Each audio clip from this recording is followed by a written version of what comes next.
that day might happen in one of the countries. কোথাও থেকে trigger করবে, বাকি তো মানুষ চাপা রয়েছে, আগুন লেগে যাবে। দেখতে গিয়ে দেখলাম যে গণিত বলে একটা ব্যাপার ছিল, ওই সময় ওটা নিয়ে আলোচনা হতো। এবার আমি প্রথম বাঙালি ছিলাম কিনা, আমার আগে 2005-এর আগে অন্য কোনো বাঙালি উঠেছিল কিনা জানি না, কারণ আমি যখন উঠেছিলাম আমি প্রথম মুখোপাধ্যায় উঠলাম, বালি মিউনিসিপ্যালিটি থেকে প্রথম কিলিমাঞ্জারো ওঠালো, তাহলে আমি কোথাও জানি, তাহলে আমি কি পড়ানো যায়। দ্যাট ইজ হাউ ইট ওয়াজ। বাকন্দেরের পবিত্র পর্ব, শঙ্কর যে স্বপ্নটা দেখেছিল সেই স্বপ্নটা তো কাউকে পূরণ করতে হবে। বিষ্ণুরেখা থেকে যাবো, বিষ্ণুরেখা থেকে আমি নবক্রান্তির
আর পাঁচজন বাঙালির মতো ছোটবেলায় প্রথমে চালের পাড়ায় তখন দারুণ লেগেছিল। যে কোনো অ্যাডভেঞ্চারের গল্প, সিংহ, মাসাই, রহস্যময় জন্তু, দারুণ অ্যাডভেঞ্চারের গল্প।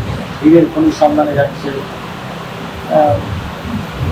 এটা আমেরিকান কোনো হিরো নয়, একটা আমাদের বাংলার, আবার কলকাতার কাছে শ্যামনগরের ছেলে, সো এটা খুব কানেকশন ডেভেলপ করছে। আমি শিওর আমার মতো এরকম অনেক লক্ষ লক্ষ বাঙালি সেটা হয়েছে নিশ্চয়ই। কিন্তু জিনিসটা চেঞ্জ হয় যখন আমি মাউন্টেনিয়ার অ্যাজ এ প্রফেশন শুরু করি, আজ থেকে 25 বছর আগে। তখন থেকে প্রত্যেকটা জিনিসই পাহাড় রিলেটেড জিনিসগুলাটা অন্যরকম মানিয়ে দেখান ছিল।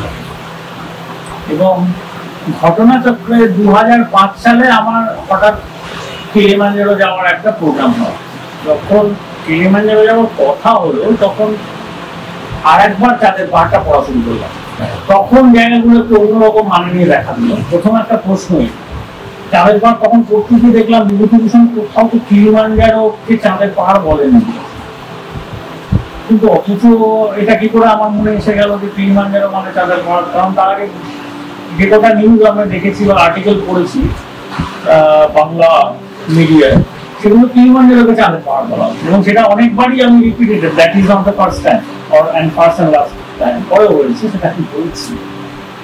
তো দেখলাম বিভূতিবাবু তো কোথাও বলেননি যে কিলিমাঞ্জারো চাঁদের পাহাড়, বা অন্য কোনো হিস্টোরিয়ান বা জিওগ্রাফার, ইউরোপিয়ান হিস্টোরিয়ান বা জিওগ্রাফার, তারাও কেউ কোনোদিন বলেননি যে হ্যাঁ ওটার উপরে একটা বরফের লেয়ার আছে, রাত্রিবেলা সুন্দর বেশ চাঁদের মতো থাকে, but it was never connected with the world or the terminology mountain of the moon।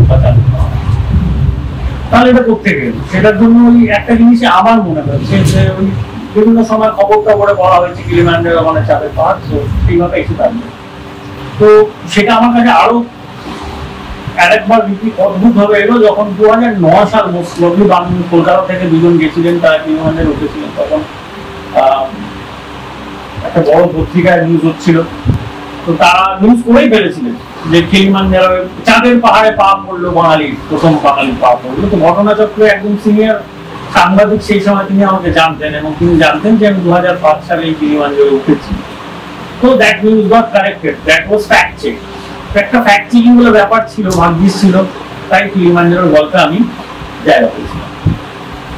এবার আমি প্রথম বাঙালি ছিলাম কিনা, আমার আগে 2005-এর আগে অন্য কোনো বাঙালি উঠেছিল কিনা জানি না, কারণ আমি যখন উঠেছিলাম আমি প্রথম অমুক বাঙালি বা আমি প্রথম বাঙালি ব্রাহ্মণ বা আমি প্রথম মুখোপাধ্যায় উঠলাম, এরকম ছোট করতে করতে সাব ক্যাটাগরিতে আমি সেগুলো ভাবিনি জিনিসটা, বা বালি মিউনিসিপ্যালিটি থেকে প্রথম কিলিমাঞ্জারো ওঠালো। তো আই নেভার অ্যাপ্রোচ দ্যাট। আমাকে আমার যাওয়ার একটা তাগিদ এসেছিল এবং আমি গেছিলাম, কিন্তু দেখেছিলাম যে কিলিমাঞ্জারো এবং চাঁদের পাহাড় নিয়ে একটা হেভি গন্ডগোল আছে, অথচ বিভূতিবাবু সেটা করেনি, বিভূতিবাবুই করেন। তাহলে নেক্সট প্রশ্ন আসে যে তাহলে চাঁদের পাহাড়টা কোথায়?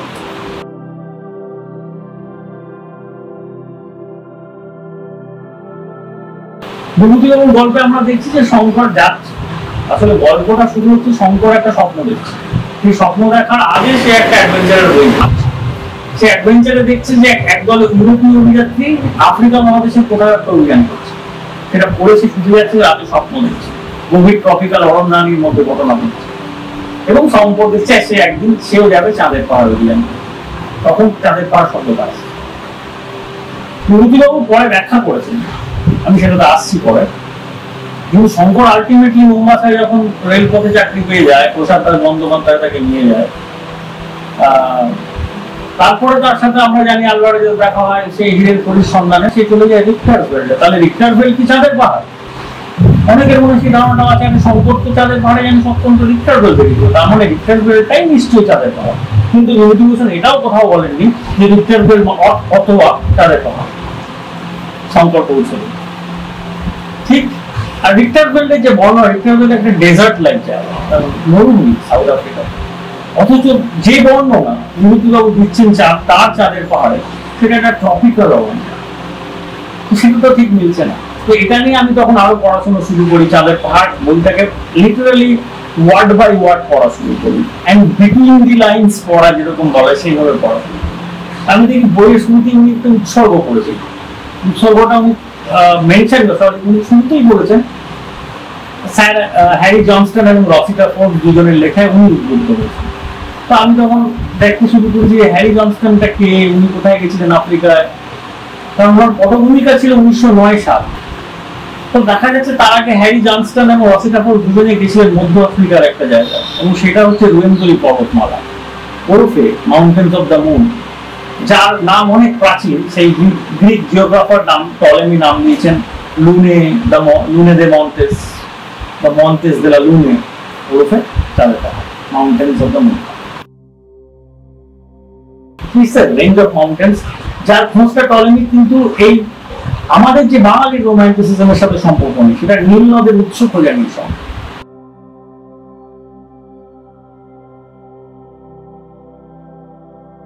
আসলে ঘটনার ঘনঘটার সূত্রপাত অনেক আগে।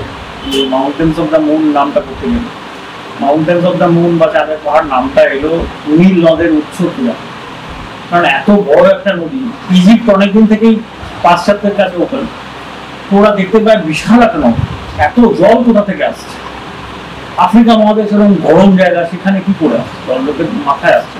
তো নীল নদের উৎস খোঁজা নিয়ে একটা দীর্ঘ কয়েক সেঞ্চুরি ধরে অনেক অভিযাত্রীরা বিভিন্ন সময় চেষ্টা করে। তো ডায়োজেনাস বলে একজন গ্রিক পর্যটক, উনি বলেছিলেন সোয়াহিলি কোস্ট মানে ইস্ট কোস্ট অফ আফ্রিকা থেকে, কেনিয়া থেকেই হবে, হাঁটতে হাঁটতে উনি লেক ভিক্টোরিয়া, যেটা এখন নাম হয়েছে লেক ভিক্টোরিয়া, তার পাড়ে গিয়ে পৌঁছান, এবং সেইখান থেকে উনি প্রথম পশ্চিম দিকে তাকিয়ে একটা বিশাল সাদা পর্বতমালা দেখেছিলেন, এবং ওনার ডেসক্রিপশনে ফার্স্ট পাওয়া যায়। এই ডায়োজেনাসের ডেসক্রিপশন থেকে কিন্তু টলেমি সিদ্ধান্তে পৌঁছন, ও যেরকম জায়গাটা বলছে, তো টলেমি ওয়াজ গ্রেট কার্টোগ্রাফার মানতে হবে, যে তাহলে উনি একটা ম্যাপ আঁকেন টলেমি, ওনার জিওগ্রাফিক বলে যে বইটা ছিল সেখানে প্রথম এই ম্যাপটা দিতে হয়, যাতে দেখানো হয় যে ওইরকম লেক ভিক্টোরিয়া, তার পাশে একটা, তার পশ্চিমে একটা পর্বতমালা, সেখান থেকে কিছু নালা বেরিয়েছে, সেটা লেক ভিক্টোরিয়া পড়েছে, আবার সেখান থেকে লেক ভিক্টোরিয়া থেকে এবং মোটামুটি উত্তর দিক বরাবর নীল নদ চলে গেছে। এটা কিন্তু টলেমি, যিনি ইউরোপে নিজের ঘরের বাইরে যাননি, পাড়ার বাইরে যাননি, তিনি ম্যাপটা এঁকেছিলেন। So he was the first guy. Depending on the description of Diogenes, উনি ছবিটা এঁকেছিলেন এবং বলেছিলেন নীল নদের উৎস, কিন্তু উনি ঘরে বসে গিয়েছিলেন, টলেমি কোথাও যাননি, টলেমিকে পড়ানো হয়। তার অনেক পরে 1860-এ জন হ্যানিং স্পেক এবং স্যার রিচার্ড বার্টন, এই দুজনে কিন্তু আবার ভেরি ইন্টারেস্টিং, এটা কিন্তু তিব্বতের ব্রহ্মপুত্র উচ্চ সন্ধানময় তাদের অ্যাডভেঞ্চারের কাজ। বার্টন একটু এক্সপিরিয়েন্স করে, তো সঙ্গে স্পেকটি নিয়ে স্পেক একটু ইয়াং নভিস হিসেবে জয়েন করে। তো ওরা আবার ওই পূর্ব উপকূল থেকে ঢুকতে ঢুকতে গিয়ে পৌঁছে যায় একটা বিশাল লেকের পাড়ে। সেটা গিয়ে দেখে যে না, এখান থেকে উৎসব, সেটা হচ্ছে লেক টাঙ্গানিকা। সেটাকে ভুল হয় বুঝতে পারে, কিন্তু বাটন তখন এতটাই নয় যে আমি বাটন, আমাকে চ্যালেঞ্জ করা যায় না, দিস ইজ মাস্ট বি। কিন্তু স্পেকের মধ্যে সন্দেহ ছিল, কারণ স্থানীয় মানুষের সাথে কথা বলে মনে হয়েছিল যে এই উত্তরে আরেকটা লেক থাকতে পারে। তো once they came back, Speke permission নিয়ে বলে আমি একটু উত্তর দিকে যাচ্ছি। তাতে বাটন প্রচন্ড খেপে যায়, কিন্তু যেতে বাধ্য হয়, ছাড়তে বাধ্য হয়। তো স্পেক যেতে যেতে গিয়ে পৌঁছন লেক ভিক্টোরিয়ার উত্তর প্রান্তে, সেই জায়গায় যেটা জিঞ্জা, যেখান থেকে নীলনদ সত্যি সত্যি বেরিয়েছে। স্পেক প্রচন্ড উত্তেজিত হয়ে যান, আমি পেয়েছি। ফিরে এসে আবার বাটনকে বলেন, বাটন ওকে নস্বাত করে কালকে ছেলে পাকা তুমি মানে জাস্ট ডিসমিস করে দেন। তো স্পেক খুব হতাশ হয়ে যান, স্পেক জাহাজে চেপে বাড়ি চলে আসেন। ইংল্যান্ড আসেন তখন হয় মোম্বাসা থেকে বা দার এস সালাম কোথাও থেকে বেরিয়েছিল। ইংল্যান্ডে পৌঁছে স্পেক আর রাখতে পারে না, স্পেক ঘোষণা করে যে নীলনদের উৎস আমি আবিষ্কার করেছি। খুবই হয়ে পড়ল, কাগজ টাগজে বেরিয়ে যায়, রয়্যাল জিওগ্রাফিক্যাল সোসাইটিতে সম্বর্ধনা হয়ে যায় স্পেকের। বাটনের কাছে খবর দিল, বাটন রেগে পুষতে পুষতে তার স্পেকের 1 মাস 2 মাস পরে লন্ডনে পৌঁছে বলেন একদম বাজে কথা বলছে, ওটাকে কোনো প্রমাণ থাকলে প্রমাণ করবে, আমি চ্যালেঞ্জ করছি ওটা নীলনদের উৎস নয়। তো রয়্যাল জিওগ্রাফিক্যাল সোসাইটিতে তখন একটা ডিবেট রাখা, পাবলিক ডিবেট, যেখানে জিওগ্রাফাররা থাকবে, সবার সামনে স্পেককে প্রমাণ করতে হবে যে ও আবিষ্কার করেছিল। তো ডিবেটের দিন এগিয়ে আসছে, তার আগের দিন সন্ধ্যাবেলায় খবর পাওয়া যায় স্পেক আত্মহত্যা করছে। স্পেক ওই টেনশন নিতে পারেননি, একটা হাতে বন্দুক নিয়ে হান্টিং করতে বেরিয়েছিলেন, কেউ বলে আত্মহত্যা, কেউ বলে অ্যাক্সিডেন্ট, সম্ভবত প্রচন্ড টেনশন। এবং স্পেকের কাছে কিভাবে একজন জিওগ্রাফার হিসেবে নিজেকে প্রমাণ ডকুমেন্টেশন করতে হয় সেটা সম্ভবত ছিল না, এবং কালকে ভরা সবাই তার অপদস্থ হওয়ার প্রচন্ড ভয় ছিল। সেই জন্য এটা হয়ে থাকতে পারে, no one knows why Speke died and how. তো এখানে অধ্যায়টা শেষ হয়ে যায়, very sad. And obviously Burton জিতে যায়। বলে দেখেছো তো, আমার ডাউট ছিল, যা খুশি বলছে সবাই বাটনের কথাটা সত্যি ছিল। আনটিল হেনরি মর্টন স্ট্যানলি, সেই বিখ্যাত সাংবাদিক যে ডক্টর লিভিংস্টোনের সাথে দেখা করতে গিয়েছিলেন, লোকটা শুনবেন না, লোকটা কোনো বড় স্ট্যানলি ইজ এ জেনোসাইডাল গায়। সেই সময়কার বেশিরভাগ এক্সপ্লোরার ছিল, তাদেরকে গ্লোরিফাই আমি করতে চাই না, বাট প্র্যাকটিস হয় যারা যখন গেছিলেন। তো স্ট্যানলি পৌঁছন সেই জায়গায়, স্ট্যানলি কথাতে জানা যায় যে হ্যাঁ, দিস ইজ দ্য প্লেস, এই সেই জিঞ্জা যেখানে মহাত্মা গান্ধীর চিতাবর্ষ দেওয়া হয়েছে। তো সেই স্ট্যানলির কথায় জানা যায় যে হ্যাঁ, স্পেক ওয়াজ রাইট, অ্যাকচুয়ালি স্পেকই আবিষ্কার করেছে। তো যাই হোক, এই হচ্ছে নীলনদের উৎস আবিষ্কার হলো, এবং সেখান থেকেই দেখা প্রথম পাহাড়, যে ডায়াগোনাস যে দেখেছিল, শোনা ডায়াগোনাস অলসো রাইট, এবং টলেমি ডায়াগোনাসের থেকে সবচেয়ে ওই পুরো জিনিসটা it's all connect to places, সবকটা ডটই অ্যাকচুয়ালি কানেক্ট হয়। এবং আবার সেখান থেকে বিভূতিভূষণে চলে আসে, যখন হ্যারি জনস্টনের কথা বলছেন, আবার মাঝখানে উল্লেখ করছেন গিলকো বাবুজি কোথায় গেছিলেন, গোটা আফ্রিকাতে উনি একটাই উল্লেখ করেছিলেন, বিরাট উল্লেখ, 1906 সালে। সেটা কোথায় রবীন্দ্রী পর্বত। তো গিলকো বাবুজি বিখ্যাত মানে এক্সপ্লোরার, মানে কেটু বুকে ওনার নামে একটা স্পার আছে, সেই সময় কেটুর মতো দিকে রূপটা বার করেছিল। তো সেই আফ্রোজির টিম যায়, সঙ্গে 300 জন চেয়ার টেবিল নিয়ে, সেই সময়কার কলোনিয়াল এক্সপিডিশন এরকম। ওই রবীন্দ্রী পর্বতমালায় যতগুলো পিক আছে সব ক্লাইম্ব করে ফেলেন, মানে তোমার না চাইলেও তোমায় বন্দুক দেখিয়ে পুলিশ করতে বাধ্য করে। সেটা স্ট্যানলিও করেছে, মেশিন গান নিয়ে বলছে। তো সেবারিকে ওরা সকলেই দেয়, সেবারিকে ওরা ব্যবহার করে। তো সেই স্বাভাবিকভাবেই আমরা এটা ভালোভাবে বুঝতে পারলাম যে বিভূতিভূষণ গিলকো বাবুজি ব্যবহার করছেন, কোট করছেন, হ্যারি জনস্টন কোট করছেন, রসিটা ফোর্বসকে কোট করছেন। তারা প্রত্যেকেই ওই সময় একটা জায়গাতেই গিয়েছিলেন, এই মাউন্টেন্স অফ দ্য মুন নামটার মধ্যে একটা মাদকতা আছে না, ঠিক আছে। তো আর ইন্টারেস্টিং, 1906 গিলকো বাবুজি মাউন্টেন্স অফ দ্য মুনে ক্লাইম্ব করছেন, আর আমাদের সংকট আছে 1909। ওটা উনি যেটা ওরকমই লিখেছেন, গল্পটা উনি লিখছেন 1937 ওইভাবে রাখা। So one can understand. তো সেখান থেকে বুঝলাম যে উনি একটা গুপ্তধনের মানচিত্র দিয়েছেন, এইভাবে একটা জার্নি করা যায় না।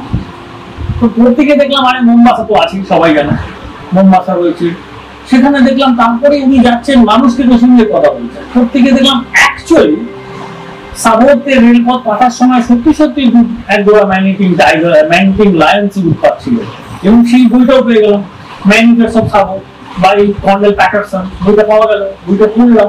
বইটা পড়তে গিয়ে দেখছি ওই যে রাত্রিরে আসে সিংহরা একটা করে লেবারকে তুলে নিয়ে যায়, দ্যাট ওয়াজ অ্যাকচুয়ালি হ্যাপেনিং। তার মানে প্যাটারসনের গল্পটা উনি বিভূতিভূষণ করেছিলেন, সেটা উনি একইভাবে ভারতীয় শ্রমিক কুলীদের যে ক্যাম্পে করেছিলেন উনি বিভূতিভূষণের ব্যাপক রিসার্চ ছিল, এবং সেগুলিকে উনি উল্লেখ করেছেন, প্রত্যেকের প্রতি দিয়েছেন। আনলাইক দিস ডেজ লোকে কিছু করলে কাউকে উল্লেখ করে না, সবাই মনে সবাই অরিজিনাল কলমদাস আর কি প্রথম আবিষ্কার করে ফেললো।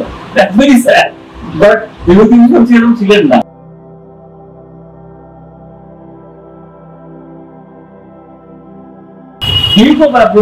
পৌঁছলেন তুমি তো অবভিয়াসলি গিয়ে দেখলেন ওখানে একটা ওই পাহাড়ের একটা নিজস্ব নাম আছে, রুয়েনজোরি মাউন্টেন। কিন্তু উনি ন্যাচারালি রুয়েনজোরি মাউন্টেন চাপা দিয়ে মাউন্টেন্স অফ দ্য মাউন্ট আপনি, যেটি ইউরোপিয়ানদের নাম থেকে গেল। তো এটা দুটো বিষয়, রুয়েনজোরি একটা পর্বতমালা, রুয়েনজোরি একটা কোনো পাহাড় নেই। যেমন কিলিমাঞ্জারো আফ্রিকা মহাদেশের highest peak, it's a free standing mountain, it's a volcano. Mount Kenya it's a isolated mountain, যেটা ভলকেনো ছিল, ভেঙে গেছে, এখন দুটো তিনটে টুকরো হয়ে গেছে, মেরিয়ন বাটিয়ান এবং পয়েন্ট লেনানো। তো এই ব্যাপারটা এরকমই ছিল। বাট রুয়েনজোরি কিন্তু একটা পরিবেশপুর পর্বতমালা, যাতে বেশ কিছু পাহাড় আছে এবং উপরে একটা গ্লেশিয়ার আছে। এই পায়ের তলায় বাস করা একটা উপরে, তারা ওখানেই আছে, ছোট্ট কম সংখ্যক মানুষ, কারণ তাদের নাম বাকঞ্জু। বাকঞ্জুদের ভাষায় রুয়েনজোরি মানে হচ্ছে যা বৃষ্টি ধরে রাখে, বৃষ্টি ধারক। এবং তারা মনে করে উপরের যে বরফটা সেটা আসলে তাদের সৃষ্টিকর্তার স্পার্ম, সৃষ্টিকর্তার বীর্য, সেটা থেকে জন্ম। কিন্তু তারা কোনোদিন ওই বরফের অঞ্চলে কোনোদিন যায় না, যেত না। আজকাল যাচ্ছে, গাইড হিসেবে পোর্টার হিসেবে কাজ করছে, কারণ ওটা ট্যুর। তো দ্যাট ইজ হাউ ইট ওয়াজ। বাকঞ্জরের পবিত্র পর্বত অনেকটা আমাদের লেপচাদের মতো, ঠিক যেমন কাঞ্চনজঙ্ঘা লেপচাদের সব থেকে বড় দাদা। ওদের সৃষ্টিকর্তা হচ্ছে এইটুকু বেগুন, যে মেন মা, সে প্রথমে একজন দাদাকে একটি ছেলে সৃষ্টি করলেন, তিনি কাঞ্চনজঙ্ঘা। তারপর কাঞ্চনজঙ্ঘা বউ হলো, তার নাম পাকিচু। তারপর তারা বাকি কিছু ভাই হলো, আত্মীয় স্বজন হলো। আমার ওই প্রচন্ড মিল লেগেছিল আমি যখন যাচ্ছিলাম, ওই বাকঞ্জ একদিকে লেপচা, পৃথিবীর দুটো মহাদেশে দুটো প্রান্ত, ওকে ভীষণ মিল। আমার কোনো এটা নিয়ে কাজ করার ইচ্ছে ছিল, হয়নি। And the mythology is also matched. তো সেটা অবভিয়াসলি কলোনিয়ালরা সবকিছুরই তো নাম বলতে গেছিল। আমাদের দেশে যেমন গঙ্গা গ্যাঞ্জেস হয়ে গেছে, এটা আরো অনেক কিছু টোটালি নাম বদলে গেছে, সেরকম ওখানে রুয়েনজোরি নামটা ঠেকেনি। অনেক পরে আবার উগান্ডা যখন স্বাধীন হলো, ওরা নামটা এখন ফেরত এনেছে, কিন্তু ওরাও মাউন্টেন্স অফ দ্য মুনটা ব্যবহার করে, কারণ নামটা ভালো খায়, শুনতে ভালো লাগে, বুঝতে।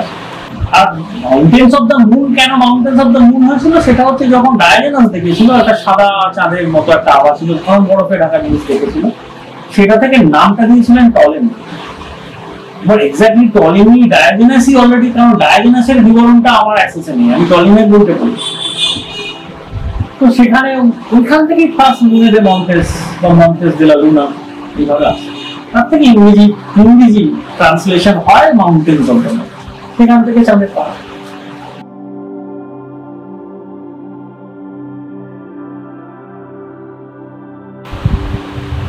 তো আমার কাছে যেমন একটা জার্নি, যে কোনো একটা অ্যাডভেঞ্চার, আমি আগে ইমাজিন করি, অ্যাডভেঞ্চারটা জন্ম আগে মনে হয় যে আমি এমন জিনিসটা এইভাবে করি বা এইভাবে এটা করা যেতে চাই, কি দেখি করা সম্ভব।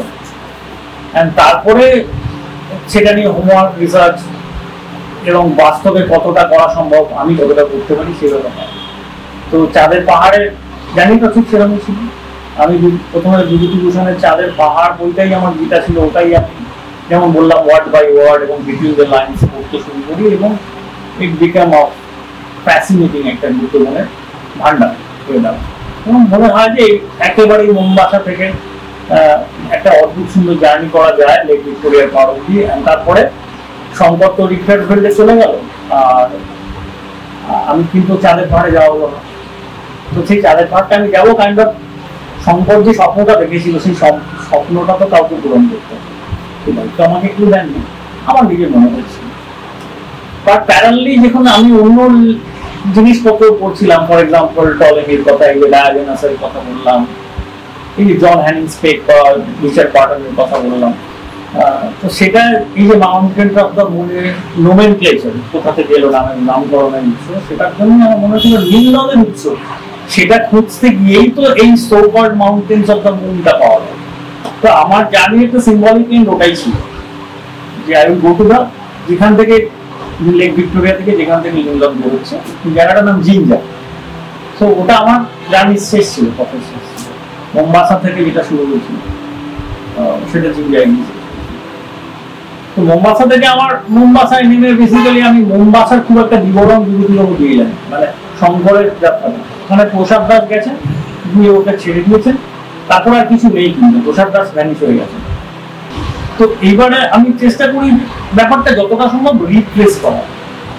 এই যে উগান্ডার রেলপথ পাখা, এটা নিয়ে একটা বিরাট সেই সময় যুদ্ধ চলছিল জার্মানি এবং কলোনিয়াল ব্রিটিশ ব্রিটেনের মধ্যে।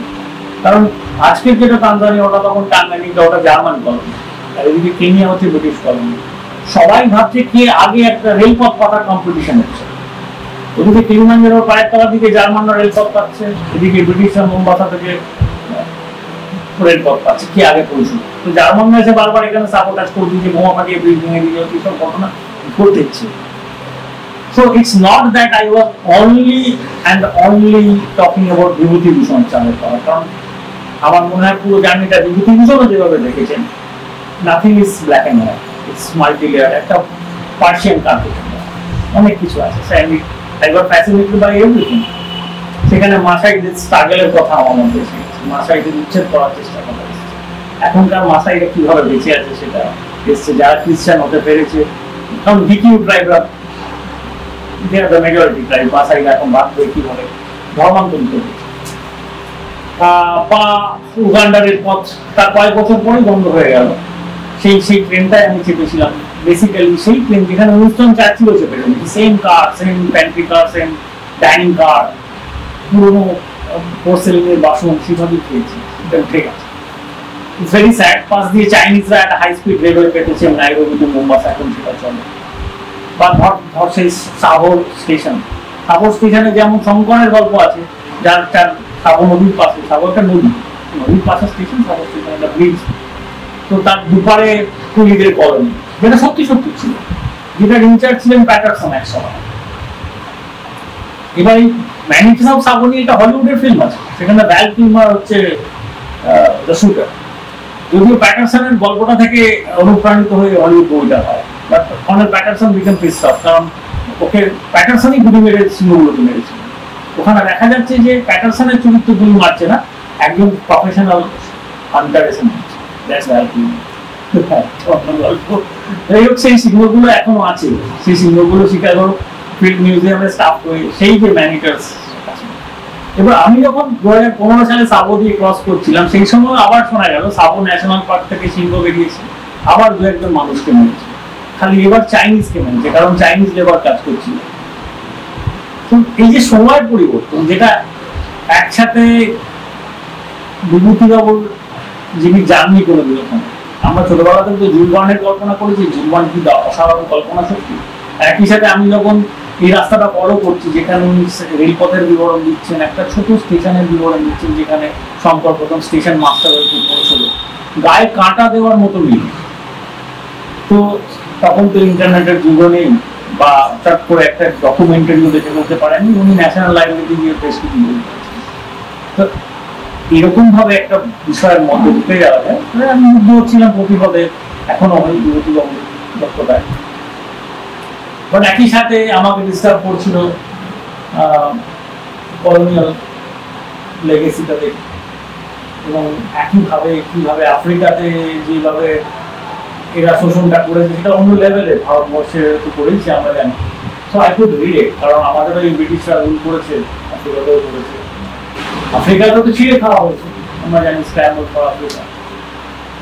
তো যেহেতু 2012 সালে অলরেডি আমি ওই জার্নিটা করেছিলাম, আই ওয়াজ অলমোস্ট লাইক, তো আমার কাছে শুধুমাত্র শঙ্কর আসছিল না, আমার কাছে অনেকে কথা বলছিল, আমার কাছে একটা মাসাজেও কথা বলছিল, শঙ্কর তো ছিল।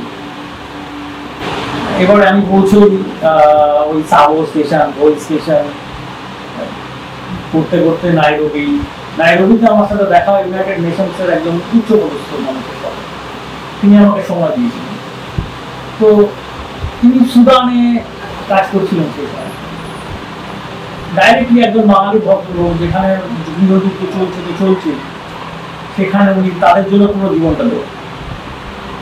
তো আমার তাকে এখন সম্পর্ক হয়েছে যে সম্পর্ক যদি সত্যি সত্যি বলে কিছু থাকে, সে তো আসলে মানব দরদি হবে, সে তো ঠিক ওরকম হবে না, হিরের খনির সন্ধানে যাবে না, আমার চিন্তা। তারপরে সিদ্ধার্থ বাবুর কাছ থেকে, উনি বাংলা বলতে পারেন না, ওনার বাবা বাঙালি ছিলেন, সিদ্ধার্থ চ্যাটার্জি কেন অসাধারণ নয়। তারপর আমি লেক নাইভাসা, কিসুমু এইসব হয়ে চলে যাই, কারণ একই সাথে ওই রুটটা আবার আমার আরেকজন মাউন্টেনিয়ার হিরো বিল টিলম্যানের জায়গা, যেখানে ওই প্রথম দ্বিতীয় বিশ্বযুদ্ধের সময় যেহেতু লড়েছিলেন ইউরোপে, সেখানে ব্রিটেন জমি দিয়েছিল, তিনি স্টেট দেয়াতে কফি প্ল্যান্টার করে আমাকে, এবং টিলম্যানের লেখায় বহু অ্যাডভেঞ্চারের গল্প মানে কফি প্ল্যান্টেশনের দিনে পাওয়া যায়। এবং ওখানে থাকাকালীন উনি এরিক শিপটনের চিঠি পান যে নন্দাদেবী বলে একটা স্যাংচুয়ারি, যার রাস্তা আজ অব্দি খুঁজে পায়নি, যেটা যে কোনো মেরু অভিযানের থেকেও বেশি দুর্গম বলে হিউ রাত্রে বলে দিয়েছেন, সেখানে যাবি চল। কারণ তার আগে দুজনে মিলে কিলিমাঞ্জারো এবং মাউন্ট কেনিয়া ক্লাইম্ব করেছে। তো সেখান থেকে বিল টিলম্যান একটা সেকেন্ড হ্যান্ড র্যালে বাইসাইকেল নিয়ে সাইকেল চালিয়ে ইস্যু করে দেওয়া চলে যাচ্ছেন ক্যানাডন গিয়াটা জাহাজে চেপে বসে। যে কোম্পানি র্যালে বাইসাইকেল তাকে ইনকেছিলেন যদি কিছু টাকা দেয়, র্যালে বাইসাইকেল কোনো উত্তর দেয়নি। যাকে আজকেও টিলম্যান মিউজিয়াম ইংল্যান্ডে ওই সাইকেলটা রাখা আছে। So Tillman was also my inspiration. আমি সেই সমস্ত অনুপ্রেরণা বিন্দুগুলো ছুটে ছুটে যাচ্ছিলাম। তো লাইক এ পিলগ্রিমেজ, আর একই সাথে it was like a treasure hunt, দুটো একসাথে হচ্ছে। খুব মজা লাগছিল যে গল্পের ঘটনাগুলো বিভূতিবাবু কিরকমভাবে একেবারেই সরলভাবে ছড়িয়ে রেখে দিয়েছেন, সেটা জাস্ট কানেক্টিং দ্য ডটস করে একটা জার্নি করা যায়। That was fascinating. And then I entered Kampala হয়ে যখন তবে কাছে এসে চলে গিয়ে মাউন্টেন অফ দ্য মুনের পায়ের তলায় গিয়ে বাকিটা তো এখন একটা ন্যাশনাল পার্ক।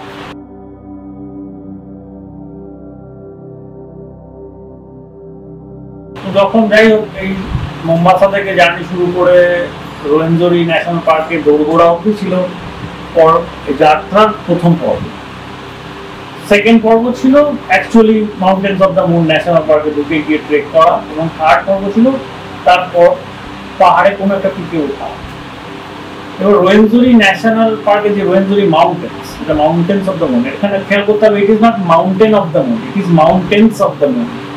নামের মধ্যে একটা কথা বলা আছে, কোনো একটা পাহাড় নয়, he is always talking about, যদিও চাঁদের পাহাড় বলতে পাহাড় যেহেতু সিঙ্গুলার শোনা যাচ্ছে, যাহার চাঁদের পর্বতমালা বলা হয় না, কিন্তু অ্যাকচুয়ালি ইন দি অরিজিনালটা কিন্তু টক্স অ্যাবাউট আ প্লুরাল। তার কারণ হচ্ছে রোয়েনজোরি মাউন্টেন্স একটা পাহাড় না, অনেকগুলো পাহাড় আছে, এবং তার যে মেইন ম্যাসিভ, সেই ম্যাসিভটার নামও এই স্ট্যানলি বদলে স্ট্যানলি ম্যাসিভ করে দিয়েছে। যে স্ট্যানলি যখন ওইখানে পৌঁছবে, তার অ্যাকচুয়ালি সেই সময়কার ছবি আছে, তাদের স্কেচ আছে, একটা মেশিন গান পয়েন্ট ওদের বেশ কিছু লোককে মারে, বাকিদের বাধ্য করে, কারণ তারা তো বরফটায় যাবে না, তাদের কাছে তো কোনো দেবতার বাস, তাদেরকে বাধ্য করে মালবাহক হিসেবে কাজ করতে। কারণ তার আগে সোয়াহিলি কোস্ট থেকে যে কুলি বাহিনী নিয়ে স্ট্যানলি ওখানে পৌঁছেছিল, তারা সব অসুস্থ হয়ে গেছে, এবং তারা লো ল্যান্ডে কাজ করে অভ্যস্ত, তারা ঠান্ডা পাহাড়ের জন্য অভ্যস্ত নয়। সেই কুলিরা অর্ধেক নেই, কেউ মারা গেছে, তাদের গল্প তো কেউ লেখে না। তো সেই স্ট্যানলি ম্যাসিভের উপর অনেকগুলো পিক আছে, সেই পিকগুলো করেছি কি সবাই নিজস্ব নাম ছিল। পিতা সাম্বার হচ্ছে সর্বোচ্চ দেবতার নাম, বাবা তার স্ত্রীর নাম নিয়া বাবুয়া, এই নামগুলো ছিল, বাকি সব নাম এখন একটা দুটো জানা যাচ্ছে। তো তাদেরকে ডিউগো বাবরুচি দায়িত্ব নিয়ে সব কটা পিকের নাম বলতে রাজা, রানী, সেনাপতি, এমনকি নিজের নামে একটা পিক সব করে দিয়েছে। তো এবার ফাইনালি যখন ওই জঙ্গলটা কিন্তু অপূর্ব।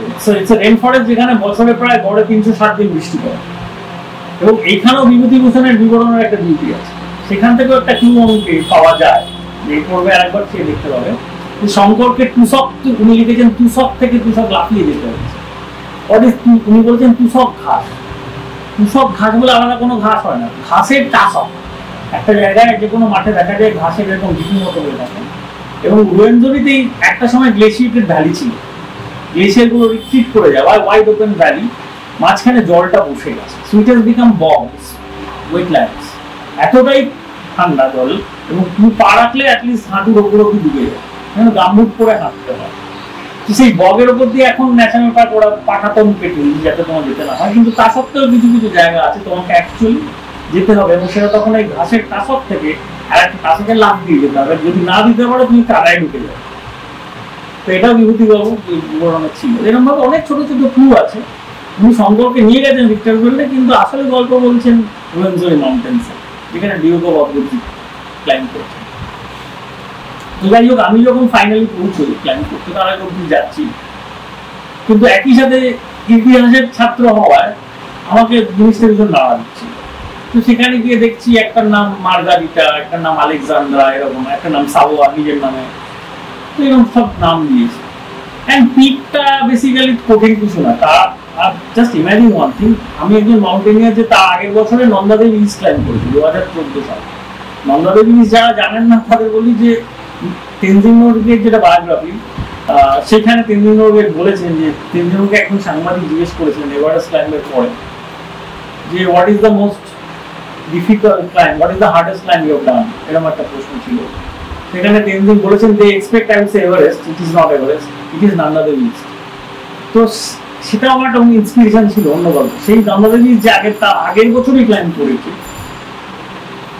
তো তার এটা কোনো দুর্গম কিছু নয়, আমার আগে পরে কোথাও খুব দুর্গম মনে হয়নি, কারণ ওটা খুব ইজি হাইকিং জায়গা। এবং সেখানে একজন ইংল্যান্ডের ফ্যাশন মডেল তার আগের বছর 2014 ওখান দিয়ে উঠেছিল, মানে লাইক দ্যাট। এবং সেখানে কোথাও বই লাগানো আছে, কোথাও দড়ি বাঁধা আছে, ফিক্স রোপ করা আছে, সেখান দিয়ে যে কেউ একটু ফিট হলে হেঁটে চলে যেতে পারে। তার উপরে এইরকম মানে অনেকটা এভারেস্টের নাম এভারেস্ট করে দেওয়া না, চমলুম্বা নয়। তো সেটা ভেতর থেকে একজন অ্যাডভেঞ্চারিস্টের আমার এসেছিল। আমার মনে হচ্ছিল আমরা তো ক্যান্সারের ওষুধ আবিষ্কার করছি না, আমরা দেশের অর্থনৈতিক উন্নতিও সেই অর্থে করছি না, বা দেশের মানব জগৎকে উত্থানেরও কোনো পথ দেখাচ্ছি না। কিন্তু অত্যন্ত নিজের বিবেকটা মেনে চলা উচিত। তো সেখানে ইট ওয়াজ মাই সাইলেন্ট প্রটেস্ট যে আমি শালা এটা পিৎজার মতো নামের পিকে উঠবো না, আমি তার পাশের পিকটা উঠবো। তখন আমার মনে আছে আমি এজরান মানে যে ওখানটায় আমার গাইড ছিল, ও খুব অবাক হয়ে গেছে, তুমি এত দূর এলে এত খরচা হলো তুমি উঠবে না? না, আমি পাশেরটা উঠবো। সেখানে কোনো মই লাগানো না, and it was actually very nice. আমরা খালি হাতে অফলাইন করে উঠেছিলাম, এবং that was a symbolic point on the mountains of the moon for me. কারণ ওখানে আমি ক্লাইম্বিং করতে যাই, ওখানে আমার কিছু ক্লাইম্বিং প্রমাণ পাচ্ছিল না, বিকজ শঙ্করের শব্দটাকে বই নিয়ে যাওয়ার নিজের দেওয়ার নিজেকে একটা কাজ আমাকে রাখছি। So that is it.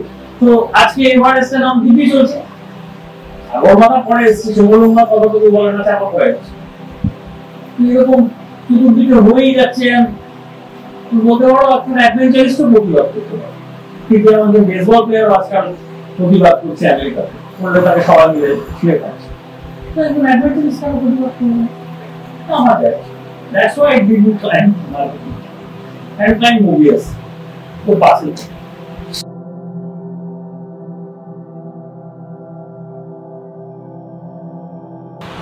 আফ্রিকায় আমি প্রথম যাই 2005 সালে, এবার আমি কিলিমাঞ্জারো ক্লাইম্ব করি। তারপরে এই প্রথম আফ্রিকার সাথে কিলিমাঞ্জারো ক্লাইম্ব করতে গিয়ে আমি কিন্তু আফ্রিকার সাথে আমার পরিচয় হয়। কিলিমাঞ্জারো ক্লাইম্ব করার জন্য আসাম কোনো হাজার হাজার লোক যাচ্ছে, it is like another Everest base camp trek করা, কিলিমাঞ্জারো উচ্চাস করতে নেচারের পাটটা পাবে না, অবভিয়াসলি অপূর্ব সুন্দর। কিন্তু ইন্টারেস্টিং ব্যাপারটা হয় কিলিমাঞ্জারো থেকে নেমে আসার পরে আরুর সাথে আমার একটু ছেলের সাথে আলাপ হয়। সে বলে আমার গ্রামে চলে যাও, আমার চার্জটা কমে দিচ্ছে। এক্স্যাক্টলি আমার চার্জটা দেখবে, হ্যাঁ দেবো। তো পরদিন ওরা একটা ছোট লো হাইট ট্রাক হয়, সেরকম একটা ট্রাক নিয়ে এসেছিল, ট্রাক নিয়ে চললো। শহরের পাকা রাস্তা শেষ হয়ে গেল, পুরো লাল মাটি ধুলো উড়িয়ে কোথায় নিয়ে গেল অনেকক্ষণ, 1-1.5 ঘন্টা ড্রাইভ করলাম। ওই গিয়ে দেখলাম একটা টিনের শেড দেওয়া, যে একটা জায়গায় বলে এটা আমার চাষ। এবং ওখানে কি করবো, ওখানকার পাত দিয়ে দেখেই 4-5টা ঘর আছে ওখানে, তারাও চলে এলো, ফাদারের সঙ্গে কথা বলছে। আমি ঘুরে বেড়াচ্ছিলাম, একটা ছোট্ট নদী, শিব নদী, তার উল্টো দিকে দেখলাম আরো কয়েকটা ঘর। এবং ইংরেজ সুবিধা তো, এই ব্রিটিশ কলোনি থাকায় সবাই ইংরেজি বলে, কমিউনিকেশনটা ভালোই হয়। তো তখন আমি একটা গল্প শুনি, এগুলো জানো একটা সিঙ্গেল পরিবার কাছাকাছি থাকে, আর এই জলের সোর্সটা আমাদের এটা থেকেই সবকিছু হয়, খাবার জল বলো, যা বাসন মাজার বলো, চান করা যায়। আর যখন সিঙ্গেল পরিবার জল খেতে চলে আসে তখন আমরা কিছু দিন বেরিয়ে যেতে পারি। So that gave me the first reality check of Africa. And সেদিন সন্ধ্যা হয়ে গেল, ফেরার সময় ওই জো ওর নাম ছিল, তো পাদ্রি জো আমাকে ওরা আত্মীয় বাড়িতে নিয়ে গেল। সে চেনশো বলে একটা ডিশ হয়, সরি মাটন কাঁচকলা এসব বিক্রি হয়, করে রেখেছিল। সেই চেনশোটা আমার খুব লাগলো। ট্রাকের পেছনে উঠে আছি, ঘুরে মেখে গেছি। তো অনেকে ফিরল, সবার সাথে মিশে ফিরলাম। রাত্রিবেলা আমাকে হোটেলে ছেড়ে দিতে হবে। That day I fail in love with Africa. তারপর থেকে আফ্রিকা বললে যাবো বলি তো যাওয়া যায় না, মনের মধ্যে একটা ছিলই। এরপরে যখন আমি আবার রিসিভ টেলম্যান একই সাথে পড়ছি, দেখছি যে আরে টেলম্যান তো ওখানে ছিল। অ্যাকচুয়ালি এই শিপটার আর টেলম্যানের বন্ধুত্ব তো আফ্রিকায় গিয়ে হলো, তারপর তো ওরা ইন্ডিয়া এসে আমাদের রুট খুললো। আফ্রিকায় এরকম ইন্টারেস্টিং, আমার তো একটা ভালো লেগে গেছে, অলরেডি ভালোবাসা হয়ে গেছে, আর কিছু মানুষের সাথে সভ্যতা তৈরি হয়ে গেছে। তো 2012 সালে আর তারপরে দেখলাম টিলম্যান সাইকেল চালিয়েছে, এবং সে he never made a big deal out of it. এখনকার দিনে সোশ্যাল মিডিয়া তো মানে সাইকেল চালিয়ে প্রতিদিনে 20 ঘন্টা রিল হচ্ছে, হ্যাশট্যাগ হচ্ছে। তো সেই সময় একটা লোক বিশ্বরেখা বরাবর আফ্রিকা মহাদেশ ক্রস করে ফেললো, একটা প্যারা আছে তার মধ্যে। এবং বলে যে আমার খুব বোরিং লেগেছিল, খুব কাদা, মাঝে মাঝে সাইকেল ভাড়াই করে যেতে হতো, মজা ছিল এইসব। And that's how casual he was. তখন বলছে এই হচ্ছে অ্যাডভেঞ্চারিস্ট, আমার দুর্দান্ত জিনিস, I must do the same. এবার সাইক্লিস্ট বলতে যাবো যে আমি টিলম্যানও cyclist, he was a mountaineer. তো আমি তো কিভাবে আমি 2012 সালে গেলাম। 2012 সালে দেখলাম টিলম্যান বলেছিল যে this is a boring route. Plus Congo, টিলম্যানের সময়কার কঙ্গো আর এখনকার কঙ্গো আলাদা, তো অ্যাভয়েড কঙ্গো। তো তখন ভাবতে শুরু করলাম তাহলে আমি কি করতে পারি যাতে সাইক্লিংটাও হয়, আফ্রিকাও দেখা হয়। কারণ এডওয়ার্ড হ্যাভে একটা বিখ্যাত কোট আছে, man on foot or horseback or on bicycle will see more, feel more, experience more in one man. I don't know exactly what it was, than a motorized in hundreds of kilometers, whatever I do see. তো সেটা খুব নাড়া দিত আমার dessert solitaire বা কোনো একটাতে এই লাইনটা আছে। তো I went out with the cycle. And আমি ঠিক করলাম আমি তাহলে বিশ্বরেখা থেকে যাবো, বিশ্বরেখা থেকে আমি নবক্রান্তি পাবো। তো সেইভাবে it happened and I got to Africa more. এবং প্রত্যেক দিন turn out to be a Discovery, অচেনা মানুষ মুহূর্তের মধ্যে উন্নীত হয়ে যাচ্ছে, কিন্তু অনুভব। এরপরে আমি 2015 সালে এসে যাচ্ছি চাঁদে, তখন আফ্রিকার টার্নটা অলরেডি তৈরি হয়ে গেছে, কিভাবে আফ্রিকা যাবো। Meanwhile, আমি 2013 সালে নন্দাদেবী অ্যাটেন্ড করি, 14 সালে অ্যাটেন্ড করেছি, and feeling again একটা আফ্রিকা মানে টার্ন। তো সেই সময় আবার চাঁদের পাড়ায় উঠে ছিলাম, তখন ফিলিংভাবে হঠাৎ স্ট্রাইক করে যায় ম্যানিফেস্ট অফ সামু ঘটনা ঘটছে, ম্যানিফেস্ট করে দিই তো হুবহু একরকম, তারপরে দেখি আরে হবে এরকম তো আছে, জায়গাগুলোর নাম তো বাড়ানো না, কিছু কিছু ক্যারেক্টারের নাম বাড়ানো, আর স্কুল তৈরি করে আবুজি তো রে, আবুজি কোথায় গেছিল। তো সেই চাঁদের পাহাড়ের এই জার্নিটা আমি করেছিলাম মোম্বাসা থেকে মাউন্টেন্স অফ জম্মু। আমার কাছে খুব স্পেশাল, কারণ the whole thing was I imagine যে আমি অ্যাডভেঞ্চারটা কল্পনা করেছিলাম যে আরে এরকম ভাবে পাওয়া যায়, একটা গল্পের বই একটা লোককে কোথায় দিতে পারে, অ্যাকচুয়ালি সেটা ভাবে জার্নি করা যায়। এটা কিন্তু ট্রাভেল গাইড বুক নয়, ভ্রমণ সঙ্গী না। So that it grew, and it became more than a travel guidebook.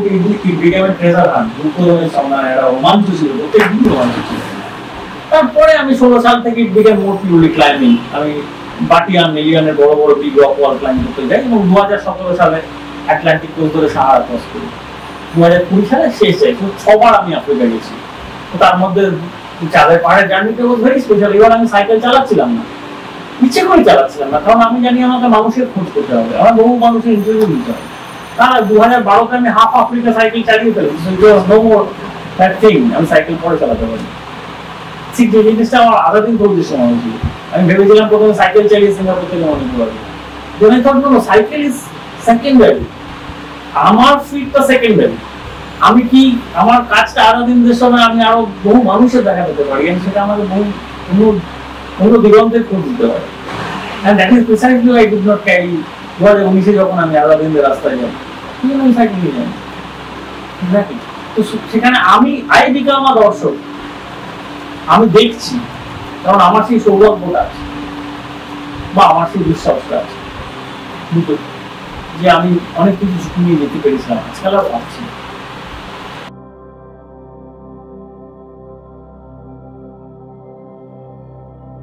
হ্যাঁ, বিভূতিভূষণের চাঁদের পাহাড়ের বিউটিটা এখানেই যে উনি শুরু করছেন খুব সরল একটা বলবো, মোম্বাসা বলে একটা পূর্ব আফ্রিকার বন্দর আছে, হ্যাঁ আছে, একটা খোলা হলো দেখা যাবে, হ্যাঁ মোম্বাসা আছে।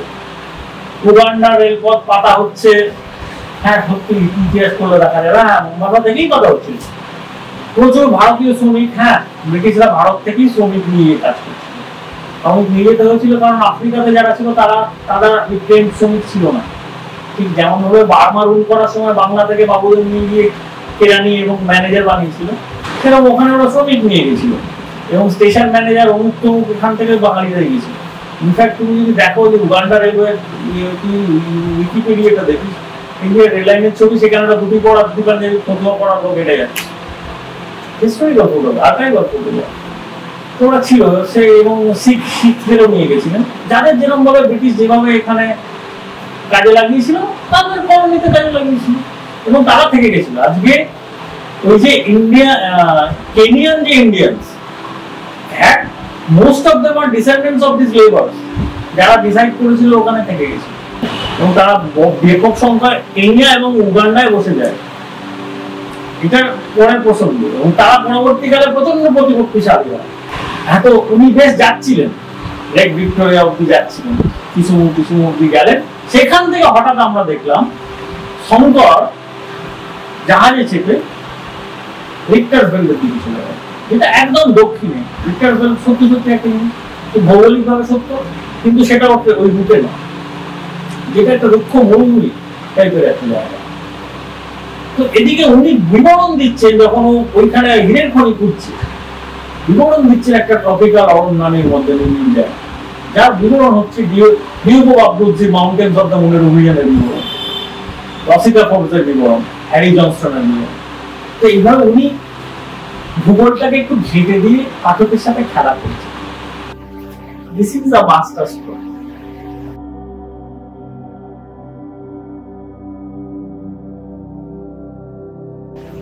ঠিক একইভাবে বুনিক কি যে অসাধারণ, বুনিক হিসেবে দক্ষিণে আমি যখন খোঁজা শুরু করলাম আসলে বুনিক ব্যাপারটা লোকাল মাইথোলজিতে ফোকলোরে আছে, দেখতে গিয়ে দেখলাম যে বুনিক বলে একটা ব্যাপার ছিল। ওই সময় ওটা নিয়ে আলোচনা হতো, যে সময় পটভূমিকে রেখেছেন সেই সময় হতো, কিন্তু সেটা হতো অস্ট্রেলিয়ান আউটব্যাকে, এবং তার বুনিপের সেই সময়কার কাল্পনিক কিছু স্কেচও ইন্টারনেটে খুঁজলে বুনিক কেমন দেখতে পাওয়া যায়। তো অস্ট্রেলিয়ান একটা কল্পনার জন্তুকে উনি ফেলে দিয়েছিলেন রিক্টারসভেল, তার দামও দিয়েছিল, তার স্বাধীনতা আছে পড়া। তিনি তো একটা প্রকাশক লিখেছিলেন প্রথম, এখন কি লিখে জানি না, জুভেনাইল লিটারেচার, কিন্তু কিশোরদের একটা অন্য জগতের স্বাদ দিতে চাইছিল, অ্যাডভেঞ্চারের জগতে। তারও তো প্রকৃত অর্থে বাংলা অ্যাডভেঞ্চার সাহিত্য তো খুব কম। তো সেই শ্রীকান্ত ইন্দ্রনাথ সেখানে শ্রীকান্তর অ্যাডভেঞ্চার করতে পারছে না, তাকে অন্য অ্যাডভেঞ্চার করতে হচ্ছে, ইন্দ্রনাথের অ্যাডভেঞ্চারটাকে ফ্যাসিনেট করে যাচ্ছে। তো শঙ্কর অনেকটা কিছু করেছে।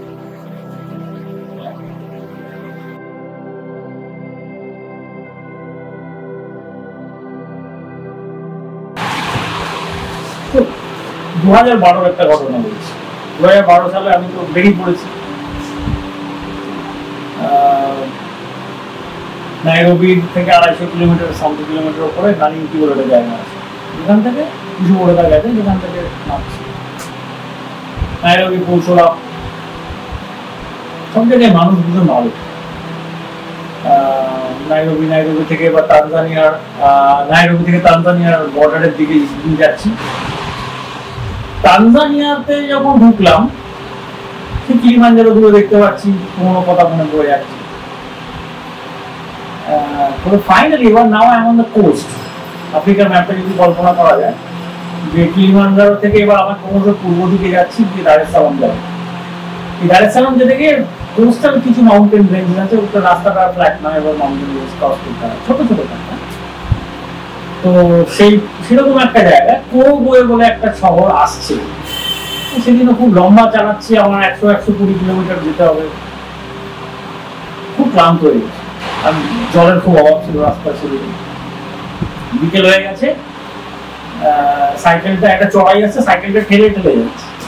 আর দূরে দেখতে পাচ্ছি সবুজ পাহাড়, লাল মাটি, অনেকটা পুরুলিয়ার মতো। আর সময় তো জোড়া ছিল, আফ্রিকার ওই মহাদেশের সাথে আমাদের গন্ডোয়ানা লাইন যেটা বই বলে, খুব মিল আছে, ভীষণ মিল। আর মনে হয় পুরুলিয়াতে যাচ্ছে। দুই কতগুলো ছেলে নেমে আসছে, তারপর বেসিক ওরা রাস্তার ওপরই এলো, এসে আমার দিকে গেল।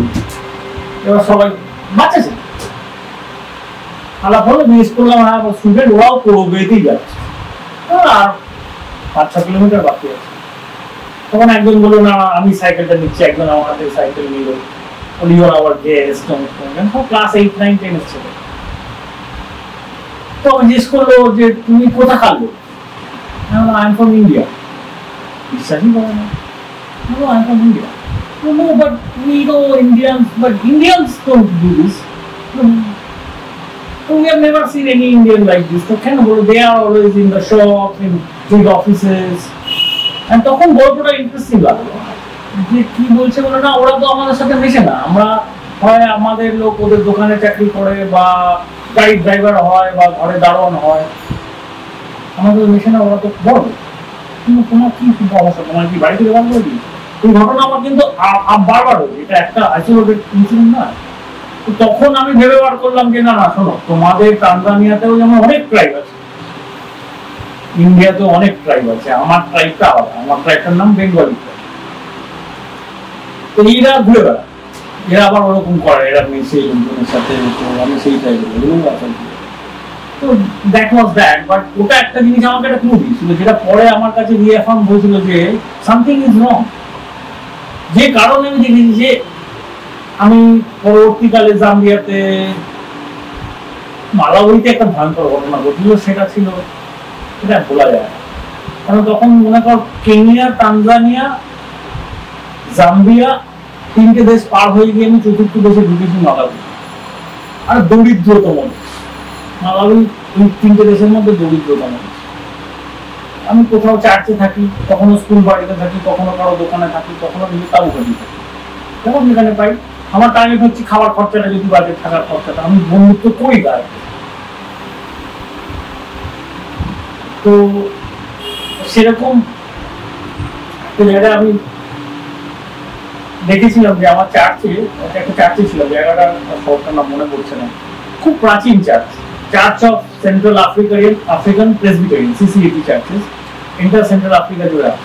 ডেভিড লিভিংস্টোন যখন ফার্স্ট স্লেভারি অ্যাবলিশ করার পক্ষে বলতে শুরু করলেন, একই সাথে উনি একজন মিশনারিও ছিলেন, তো উনি কিছু চার্চ স্থাপন করেছিলেন, তার মধ্যে একটা অত্যন্ত প্রাচীন লিভিংস্টোনের সময়কার একটা চার্চ বিল্ডিং এ আমি রাতে ছিলাম, সেখানে ঢুকেও হয়েছিল।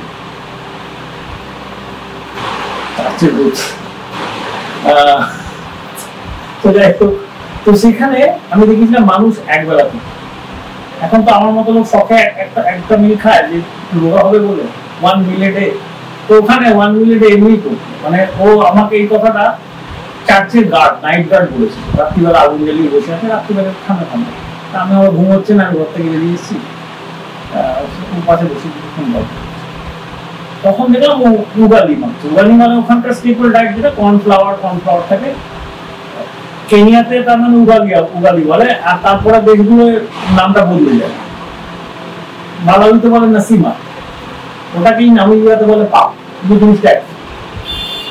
তো ওটা খাচ্ছে, বলে আমি যতটা দেরি করে খাবো, একবারই তো খাবো, আর তো আমার জুটে না, তাহলে আমার খিদেটা তো আবার রাত্রিবেলা আর খেতে পাবো, একটা অদ্ভুত গর্বিত একবেলা। তারপর দেখি ইঁদুর শুটকি নিয়ে বাচ্চারা রাস্তায় ঘুরে বেড়াচ্ছে, কারণ ওটা হতে বিরাট বিরাট সেভারি, আর কিছু নেই আমাদের কাছে, ম্যাকডোনাল্ডস নেই তাদের কাছে, আমাদের এই রোল চিকেন নেই। সাইকেলে যাচ্ছে, আমি তো ভেরি অ্যাক্সেসেবল না, একটা লোক সাইকেল আর কত জোরে যাবে আমাকে ফিরে বলছে, সেটা হার্ট অফ আফ্রিকাতে ছিল, যেটা আবার আমি ওয়েস্ট কোস্টে পাই, মানে ওয়েস্টার্ন কোস্টে দেখছেন মরিটানিয়াতে আমি পাই, এই ওয়ানটা নেই, সেটা অন্য কারণ, অন্য গল্প। তো সেইখানে আমি যেটা বলছি যে অ্যাকচুয়ালি আমি সেই সব মানুষের সাথে থাকছিলাম যারা দিনে একবেলা খেতাম, এবং তাদের কাছে ওই তার বাইরে যে কোনো কিছু লাগবে, সেখান থেকে আমি একটা শহরে গিয়ে পৌঁছলাম, সেখানে একজনের বাড়ি তিনি আমাকে হোস্ট করলেন। তো ইট ওয়াজ সো স্ট্রাইকিং যে বাড়ি দারোয়ান দরজা করে দিলে ওই যে দারোয়ান, সেই ধরনের মানুষের সাথে আমি মিশছিলাম গত 3টে দেশ জুড়ে। হঠাৎ আমি একটা জায়গায় ঢুকলাম যে ওই কালো মানুষগুলো আর আমার লনে, আমার বারান্দায়, আমার বেডরুম তো দূরের কথা, সেখানে তার অ্যাক্সেস নেই। তাদের একদম কালো মানুষ ঝাড়ুদার, কালো মানুষ কিচেন অ্যাসিস্ট্যান্ট, সেই লনে বসে গ্যাজি বোর্ড করা, গ্রিল হচ্ছে চিকেন, আর ট্রলিতে করে আসছে বিদেশি মদ। সেই দিন কলা দিয়ে আমার খাবার নামতে কষ্ট হয়েছে। তারপরে আমি বুঝেছিলাম আমাকে এই খাবার খাচ্ছ খেতে হবে, তখন আমাকে পুষ্টি নিতে হবে, কারণ আমাকে এখনো অনেকটা পথ যেতে হবে, ওখান থেকে জাম্বিয়া যেতে হবে, জাম্বিয়া থেকে নামিবিয়া যেতে হবে। But that day I really felt, আমি কোনো মহামানব ছিলেন, মনীষী নই, কিন্তু that day I really felt একটা কিছু হয়েছিল আমার, আমি ফিল করেছিলাম যে আমি পারছিলাম না, এত এত প্রাচুর্যের ওখানে এতটা দাঁড়িয়ে, that actually happened with me.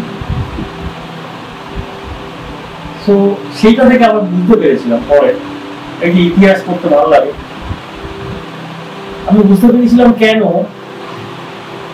এই যে যাদের উচ্চবিত্ত এরা ছিল এক্সপ্যাটস, এরা যাদের কাছে ছিলাম তারা কিন্তু ইন্ডিয়ান্স, তাদের সাথে আসল যারা ইন্ডিজেনাস মানুষ তাদের সম্পর্কটা হচ্ছে প্রভু এবং শ্রমিক।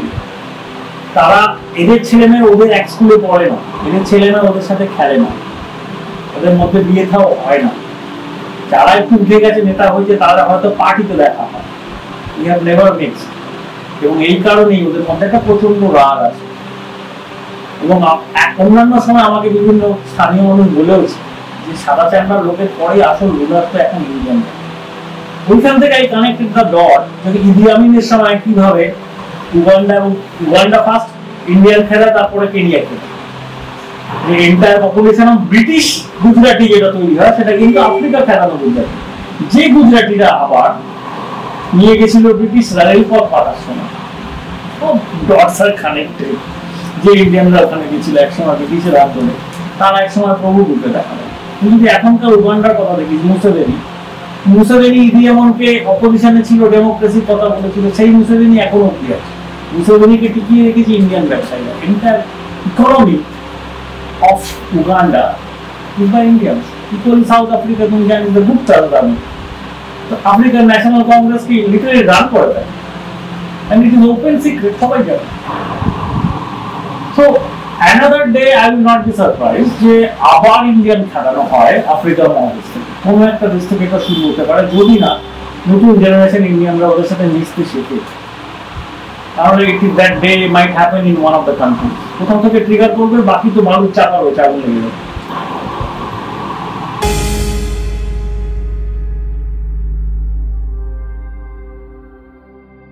কেমন লাগলো আমাদের এই ভিডিওটা? ভালো লাগলে অবশ্যই কিন্তু লাইক করতে ভুলবেন না।